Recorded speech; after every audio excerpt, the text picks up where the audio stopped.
من كان يريد حرث الآخرة نزد له في حرثه ومن كان يريد حرث الدنيا نؤته منها وما له في الآخرة من نصيب. Teman-teman mau mondok, tapi masih ragu. Yuk, sini-sini.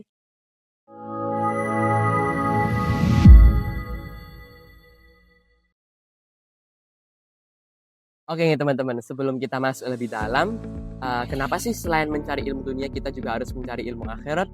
Nah, hal ini tadi dijelaskan dalam surat Asy-Syura ayat 20 yang artinya siapa yang menghendaki akhirat maka kami akan berikan balasan akhirat kepadanya. Siapa yang menghendaki dunia maka kami akan berikan sebagian darinya kepadanya yaitu balasan dunia. Nah, tetapi dia tidak mendapatkan bagian sedikit pun dari akhirat. Nah, dari ayat tersebut kita bisa menarik kesimpulan teman-teman bahwa selain mencari ilmu dunia, kita juga harus mencari ilmu akhirat. Karena dengan mencari ilmu akhirat dan mencari ilmu dunia, kita pasti akan mendapatkan barokah keduanya, teman-teman.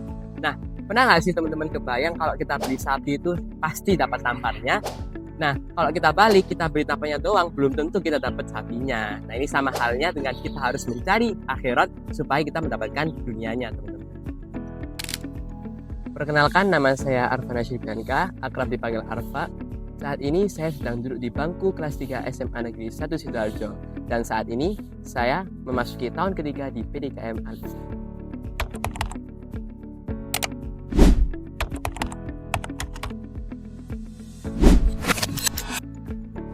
Awal mula di Al-Izza tuh rasanya unik. Saya kira dulu itu pondoknya bakal full gitu. Ternyata kita tetap sekolah di luar.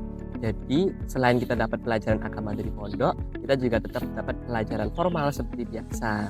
Awalnya saya juga bingung bagaimana ngatur waktunya, tapi lama-kelamaan saya sudah mulai terbiasa buat ngatur jadwal saya.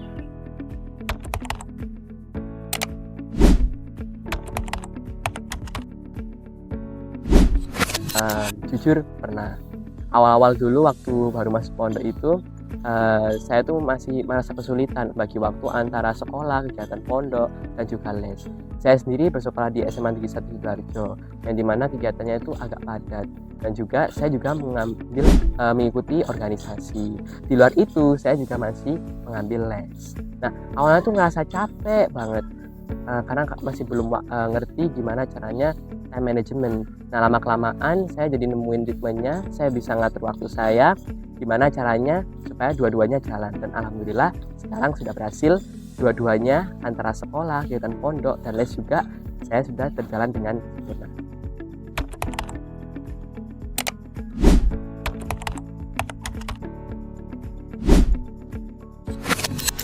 Nah, buat teman-teman yang masih ragu buat mondok, di PDKM Al-Izza ini kalian tetap kok bisa sekolah formal seperti biasa. Tentunya ditambahi dengan bekal agama dan juga pembinaan 29 karakter teman-teman. Perlu kalian ketahui, punya dasar agama di zaman sekarang itu penting loh. Jadinya nanti outputnya penerus jamaah bisa menjadi sarjana yang mubalek dan mubalek yang sarjana. Dan bisa membawakan kedua orang tua sukses dunia dan akhiratnya. Semoga Allah paling aja barokah. Alhamdulillah jazakumullahu khairan. Wassalamualaikum warahmatullahi wabarakatuh. Ditunggu di PDKM Al-Izza ya.